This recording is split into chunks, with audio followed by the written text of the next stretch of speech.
2019 मध्ये पहाटेच्या शपथविधीवेळी भाजपसोबत गेलेले अजितदादा त्यानंतर काही दिवसात पुन्हा शरद पवारांकडे आले।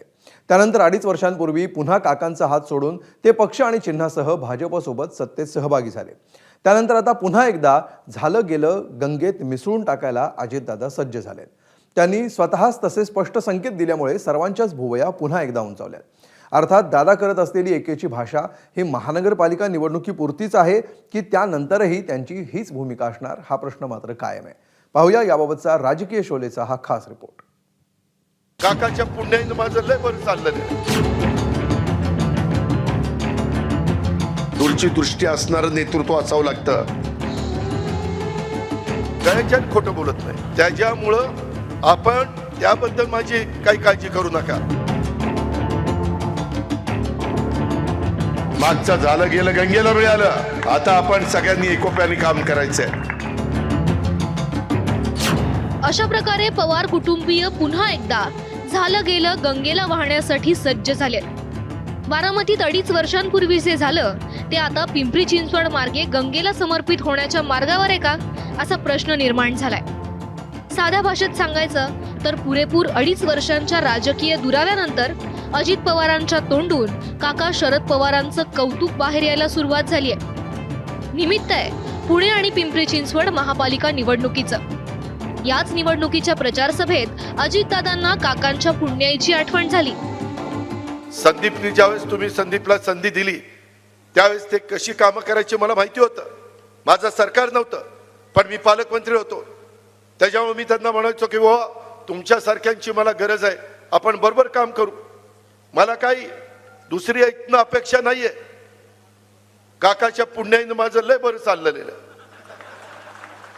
गळ्याच्यान खोटं बोलत नाही, त्याच्यामुळं आपण त्याबद्दल माझी काही काळजी करू नका। पुणे आणि पिंपरी चिंचवड मध्ये दोन्ही राष्ट्रवादी एकत्र महापालिका निवडणुकीच्या रिंगणात उतरले आहेत। त्यामुळे 2.5 वर्षांच्या गॅप नंतर अजित पवारांच्या तोंडून काकांचे गोडवे बाहेर पडू लागलेत।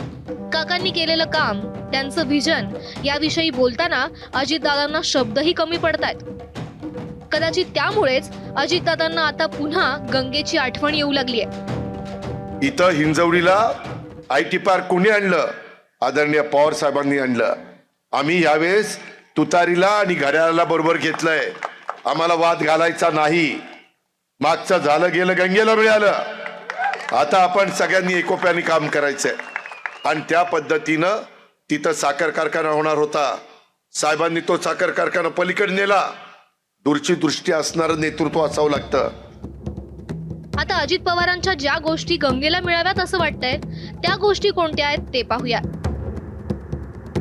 याला सुरुवात झाली जुलै 2023 मध्ये।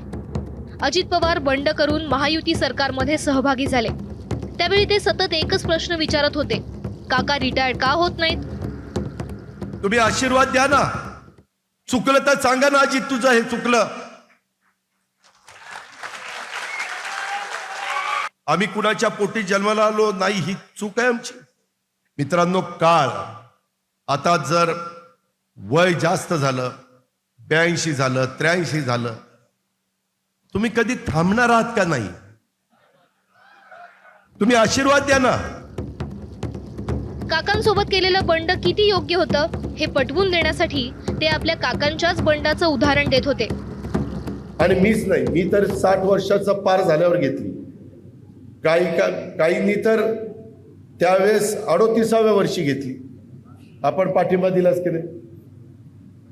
चव्हाण साहेबांचा विरोध होता, दादांना बाजूला केलं गेलं। वसंतदादा पण एक चांगलं नेतृत्व होतं, तरी देखील दादांना बाजूला केलं गेलं आणि जनता पक्षाला देऊन त्या पद्धतीचा निर्णय झाला। म्हणजे मागं कोणी निर्णय घेतले नाही असं नाही।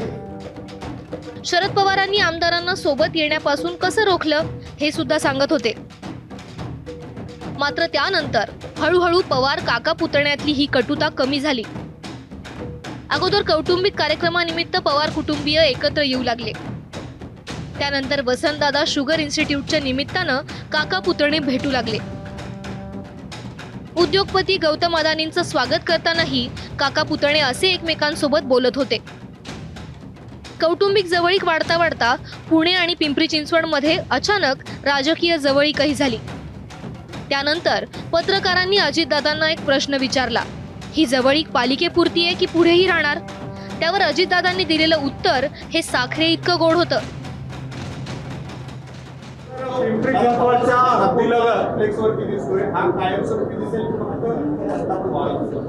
तुझ्या तोंडात साखर पडो. दादा, पिंपरी चिंचवडच्या हद्दीलगत फ्लेक्सवरती दिसतोय, हा कायमस्वरूपी दिसेल की फक्त तुझ्या तोंडात साखर पडो. अजित पवारांनी घेतलेल्या पहाटेच्या शपथविधीनंतर जे घडलं होतं ते त्यानंतर गंगेला मिळालं. त्यानंतर अजित पवारांना उपमुख्यमंत्री पदही मिळालं होतं. आता पुन्हा अजितदादांनी झालं गेलं गंगेत सोडण्याची तयारी दाखवली आहे.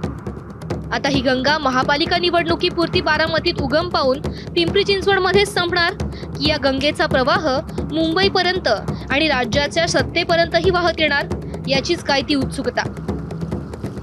ब्युरो रिपोर्ट, एबीपी माझा. एबीपी माझा, उघडा डोळे बघा नीट.